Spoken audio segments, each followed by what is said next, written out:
7. A luta contra o mal. De todas as ocorrências da tarefa apostólica, os encontros do Mestre com os endemoniados constituíam os fatos que mais impressionavam os discípulos. A palavra diabo era então compreendida na sua justa acepção. Segundo o sentido exato da expressão, era ele o adversário do bem, simbolizando o termo. Dessa forma, todos os maus sentimentos que dificultavam o acesso das almas à aceitação da boa nova e todos os homens de vida perversa, que contrariavam os propósitos da existência pura, que deveriam caracterizar as atividades dos adeptos do Evangelho. Dentre os companheiros do Messias, Tadeu era o que mais se deixava impressionar por aquelas cenas dolorosas. Aguçavam-lhe, sobremaneira, a curiosidade de homem os gritos desesperados dos espíritos malfazejos, que se afastavam de suas vítimas sob a amorosa determinação do Mestre Divino. Quando os pobres obsidiados deixavam escapar um suspiro de alívio, Tadeu volvia os olhos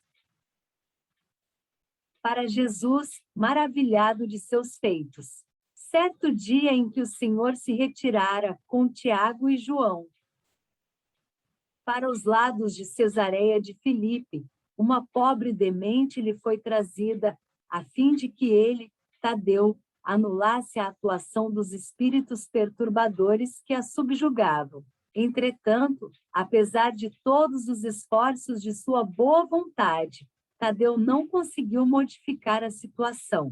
Somente no dia imediato, ao anoitecer, na presença confortadora do Messias, foi possível à infeliz dementada recuperar o senso de si mesma. Observando o fato, Tadeu caiu em sério e profundo cismar. Por que razão o mestre não lhes transmitia automaticamente o poder de expulsar os demônios malfazejos para que pudessem dominar os adversários da causa divina? Se era tão fácil a Jesus a cura integral dos endemoniados, por que motivo não provocava ele de vez a aproximação geral de todos os inimigos da luz, a fim de que, pela sua autoridade, fossem definitivamente convertidos ao reino de Deus? Com o cérebro torturado por graves cogitações e sonhando possibilidades maravilhosas para que cessassem todos os combates entre os ensinamentos do Evangelho e os seus inimigos. Discípulo inquieto procurou avistar-se particularmente com o Senhor, de modo a expor-lhe com humildade suas ideias íntimas. Asterisco numa noite tranquila, depois de lhe escutar as ponderações, perguntou-lhe Jesus, em tom austero: Tadeu, qual o principal objetivo das atividades de tua vida? Como se recebesse uma centelha de inspiração superior, respondeu o discípulo com sinceridade: Mestre, estou procurando realizar o reino de Deus no coração. Se procuras semelhante realidade, por que a reclamas no adversário em primeiro lugar? Seria justo esqueceres as tuas próprias necessidades nesse sentido, se buscamos atingir o infinito da sabedoria e do amor em nosso Pai.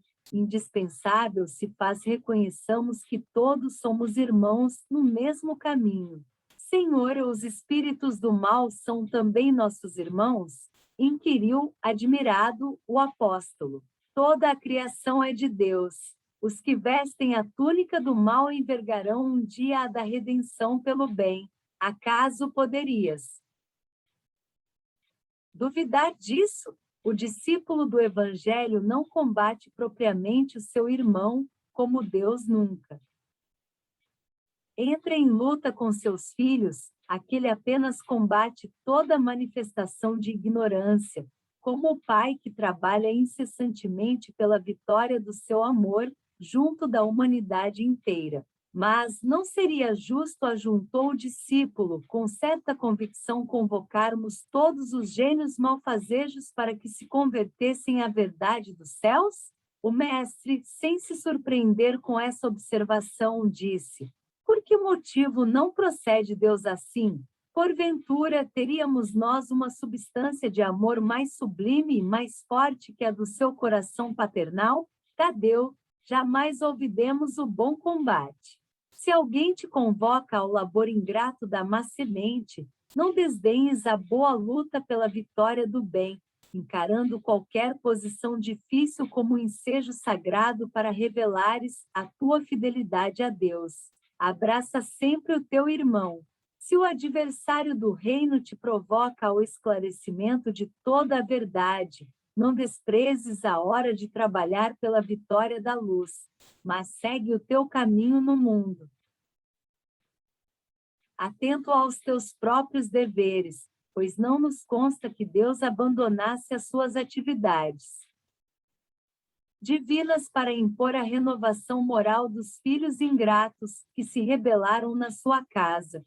Se o mundo parece povoar-se de sombras, é preciso reconhecer que as leis de Deus são sempre as mesmas, em todas as latitudes da vida. É indispensável meditar na lição de nosso Pai e não estacionar a meio do caminho que percorremos. Os inimigos do reino se empenham em batalhas sangrentas? Não ouvides o teu próprio trabalho. Padecem no inferno das ambições desmedidas? Caminha para Deus. Lançam a perseguição contra a verdade? Tens contigo a verdade divina que o mundo não te poderá roubar. Nunca. Os grandes patrimônios da vida não pertencem às forças da terra, mas às do céu. O homem que dominasse o mundo inteiro com a sua força teria de quebrar a sua espada sangrenta ante os direitos inflexíveis da morte. E, além desta vida, ninguém te perguntará pelas obrigações que tocam a Deus, mas, unicamente, pelo mundo interior que te pertence a ti mesmo, sob as vistas amoráveis de nosso Pai. Que diríamos de um rei justo e sábio que perguntasse a um só de seus súditos pela justiça e pela sabedoria do reino inteiro? Entretanto, é natural que o súdito seja inquirido acerca dos trabalhos que lhe foram confiados, no plano geral, sendo também justo se lhe pergunte pelo que foi feito de seus pais, de sua companheira, de seus filhos e irmãos. Andas assim tão esquecido desses problemas fáceis e singelos? Aceita a luta, sempre que fores julgado digno dela, e não te esqueças, em todas as circunstâncias, de que construir é sempre melhor. Tadeu contemplou o mestre, tomado de profunda admiração.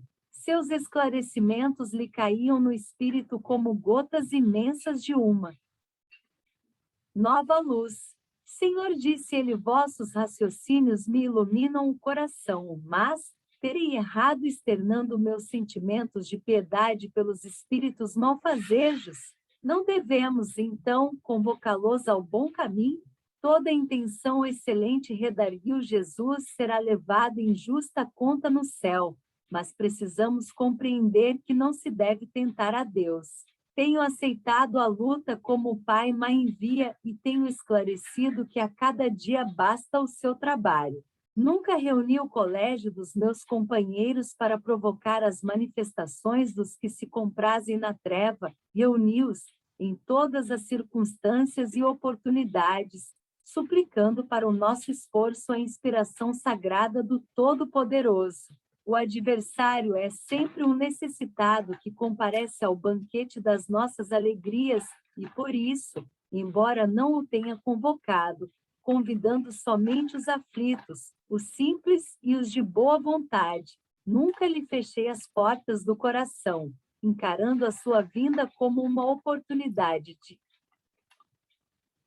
trabalho de que Deus nos julga dignos. O apóstolo humilde sorriu, saciado em sua fome de conhecimento, porém acrescentou, preocupado com a impossibilidade em que se via de atender eficazmente à vítima que o procurara. Senhor, vossas palavras são sempre sábias, entretanto, de que necessitarei para afastar as entidades da sombra, quando o seu império se estabeleça nas almas. Voltamos, assim, ao início das nossas explicações, retrucou Jesus, pois, Para isso, necessitas da edificação do reino no âmago do teu espírito, sendo este o objetivo de tua vida. Só a luz do amor divino é bastante forte para converter uma alma à verdade. Já viste algum contendor da terra convencer-se sinceramente tão só pela força das palavras do mundo? As dissertações filosóficas não constituem toda a realização.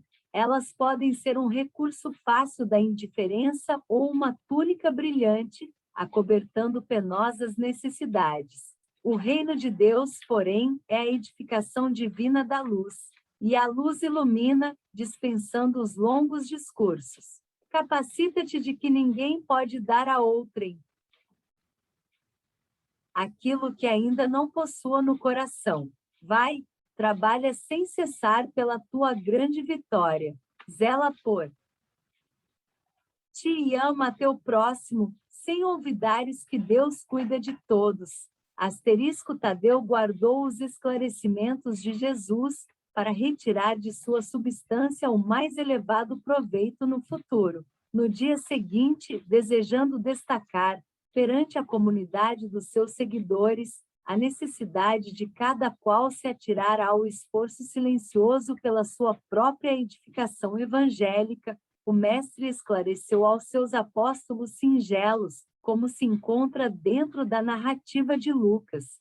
Quando o espírito imundo sai do homem, anda por lugares áridos, procurando, e não o achando diz: voltarei para a casa de onde saí, e ao chegar, acha varrida e adornada. Depois vai e leva mais 7 espíritos piores do que ele, que ali entram e habitam. E o último estado daquele homem fica sendo pior do que o primeiro. Então, todos os ouvintes das pregações do lago compreenderam que não bastava ensinar o caminho da verdade e do bem aos espíritos perturbados e malfazejos, que indispensável era edificar-se cada um. A fortaleza luminosa e sagrada do reino de Deus dentro de si mesmo.